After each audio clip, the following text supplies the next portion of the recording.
Welcome to Pete and Hannah's Watch List. I'm your host, Pete Mitchell. I'm here with my great co-host, Hannah. Hello, people. Hannah, we're here today for movie news. That's right. But before we begin, let us tell the viewers and the listeners what they should do. Pretty please leave a like and subscribe to the channel. Subscribe. Leave a comment down below your feedback on this show, thoughts, feelings, all that jazz. Tell us your thoughts in the comments below. Hit the notification button. And great. Hit the notification button and you'll get great content like this one, including we're on another podcast, Movie Club, Wilkie's, Movies and Music. Check it out. It's pretty good. Hannah, Yep. Wild conspiracy theories about Fallout. Wow. No, Wild. I was encouraging. It was encouraging. I like it. you Who's gonna be? You were turning into Charlie Day, and you had the whiteboard behind you, and all the string connecting the dots. It was wild. That's great. What's next? The show where we help you figure out what to watch next. We talked about Captain America, Brave New World. We also talked about Bridget Jones, Mad About the Boy, and Heart's Eyes, one of Hannah's favourite movies of this year. So far. So far. But today is all about movie news. And before we get on to that lovely segment, let's do clickbait. Hoo-ha. Hoo-ha. We continue with part 2 of our Oscar Best Picture nominee recap.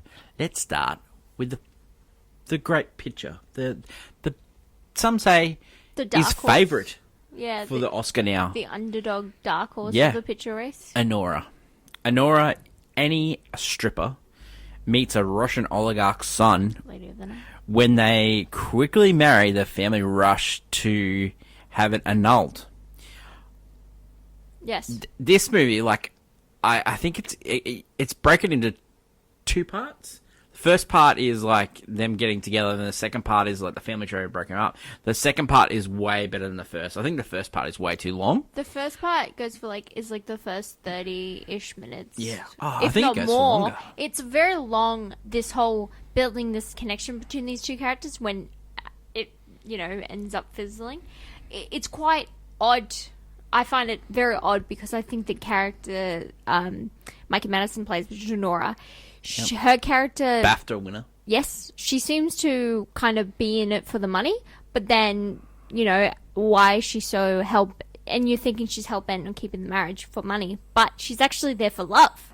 But it seems misplaced, She wants weirdly. she wants a family, doesn't she? It makes sense, but also it's very... I don't know. I don't know if she was trying to prove herself as a person. It's though very good and very funny at times, this movie. Yeah. That's its highlights. It's out of the movies this year, it's quite a gem compared to a lot of the compared others. to the others, yeah, this movie's great. Yeah. And we've talked about this before, but Sean Baker has a chance to do something that no one's ever done before: editing, writing, directing, best picture. No one's ever done that before. That's a big that's four a too. lot. It's most of the time when the editor, the film wins for editing and the film wins for writing, it ends up winning for best picture. That has So been this the is case. huge. This is huge for Sean Baker, and if he can pull it off, he's done some great movies. There was a Florida Project with William Dafoe. There was also Red Rocket with Simon Rex, who sort of relaunched his career. So yeah, this is huge for him. Mikey Madison, we saw her in Scream 5, I think it was, and she's a fantastic actress. She's very good in She's this. very good in this. Yeah. She does a great job with this movie. Yeah. Yeah. Look, it won for best director at the Directors Guild. Yep. It also won best picture at the Producers Guild. I think if it wins the SAG best ensemble, it's going to win best picture. But I'll tell you what, there's always a change. But I'll tell you what, if the SAG throws up another winner, because Conclave won BAFTA the other day, which but the British love their own stuff. Yeah, well, I loved it too. So Anora, we gave it a golf clap and a watch. So It definitely is. It's if Pretty Woman was more realistic in the expectations of what it is essentially. If These two characters hooking up. If you had to choose between the brutalist Amelia Perez and this winning, Anora. 100 times out of 100. Yeah. So you can catch it still in Australian cinemas, and it's on VOD elsewhere. It's good. The next movie we're going to talk about is A Complete Unknown. Oh, yeah? This movie stars Timothy Chalamet. Mm-hmm. It is directed by James Mangold, and it is the story of when Bob Dylan first moved to Greenwich Village and he wrote his first couple of albums. And it's based on a novel, based on a biography. When Dylan went electric. Yeah, it goes electric. Yeah, and so this stars Timothy Chalamet, Monica Barrero, Elle Fanning. Mate, this is a dad movie. Yeah, no. This, your typical biopic stuff, but it's definitely focused on Bob Dylan and his music, so it's interesting. I mean, so James Mangold has done this before. He did that Walk the Line, Joaquin Phoenix and Reese Witherspoon both winning. So he has the pedigree. Timothy Chalamet, like, great I'm in actor. the back for him. Wonka, Dune, love it. Edward Norton, Primal Fear. I love them. Mate, love it. Monica Barrero, Top Gun. Yeah, we love her as well. We said it was a watch, and like I pushed for golf clap. You were more I played on the phone sort of scale. But, you know, I had a theory that this movie might end up winning Best Picture because of the things that were going on with The Brutalist, the things that were going on with Amelia Perez. And even, I thought this or Conclave, but now I think Honora is going to be filling that path. Despite the fact that even early on in the race they tried to give Honora some bad credits because Honora is does not have an intimacy coordinator on set, and that's like. But then when you have two other movies that have AI usage, that sort of thing just went, woo, no one cares. Yeah, agreed. So I would say A Complete Unknown still. It's definitely out of the 10 movies, I would say it's not the worst. Complete Unknown. Yeah. Oh, it's not the worst. It's a by the numbers biopic. The thing that this one does is that it ends when he goes electric. So if you're expecting the later half of his career, Traveling Wilburys, it does not happen. For the whole movie, you were like, when's the Traveling Wilburys coming? Because he sung. When's Traveling Wilburys coming? He even sung "Girl Little Country," but he sung it like just on his guitar Yeah. by himself before he even meets Johnny Cash. Yeah. Yeah, you get Johnny Cash in it. You get Johnny Cash. Yeah, in you get it, Johnny which Cash. is fun. Yeah. Which is a lot of fun. But Yeah, it's played by your boy too, yeah, Wood Holbrook. Yeah. Yeah. You love that guy.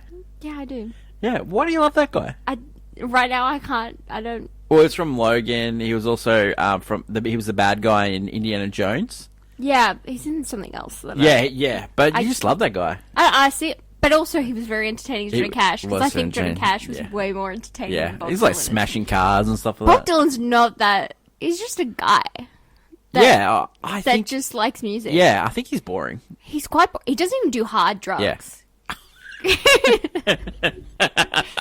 Well, that's a good point to leave on, I think. Welcome back to Movie News. This week, Stephen King comes up with an idea. The director of Longlegs makes it into a movie. And you put Theo James in it, you get The Monkey. It's a story of twin brothers that find a mysterious wind-up toy monkey that, once it set its eyes on you, you are a goner. It's the horror movie of the week. What happens when your whole life has been about the stage? Well, Pamela Anderson will find out in The Last Showgirl. It's a story about a Las Vegas showgirl who, after 30 years, must find a future for herself when the show abruptly closes. With a cast like Jamie Lee Curtis and Dave Bautista, this is an emotionally raw film for Pamela Anderson that we get to watch finally, us Aussies. That is what we will be seeing this week. Leave a comment down below what you'll be seeing. And until next week, bye! Tanner, a couple of different movies there. We've got Monkey and we've got The Last Showgirl. So they will be reviewing those next week. Yep. Let's go to clickbait headlines and let's talk about some movie news, and also we'll do a little streaming movie review. Mm-hmm. Christopher Nolan, Odyssey, first set pictures. Matt Trojan Damon. Horse. Matt Damon. Matt Damon.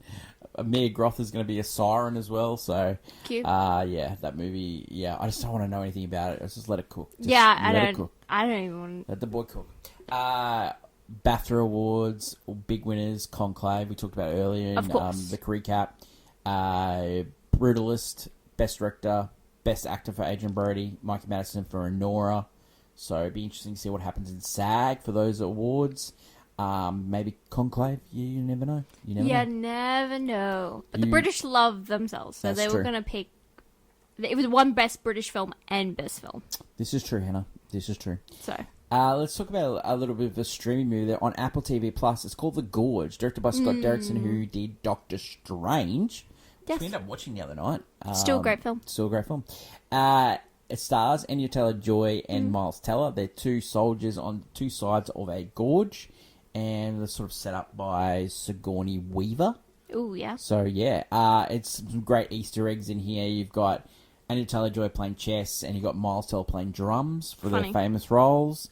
It's a good little love story. It's a sci-fi monster movie, also action adventure. Yeah. I really enjoyed it. For me, it's definitely a watch, and it's a golf clap.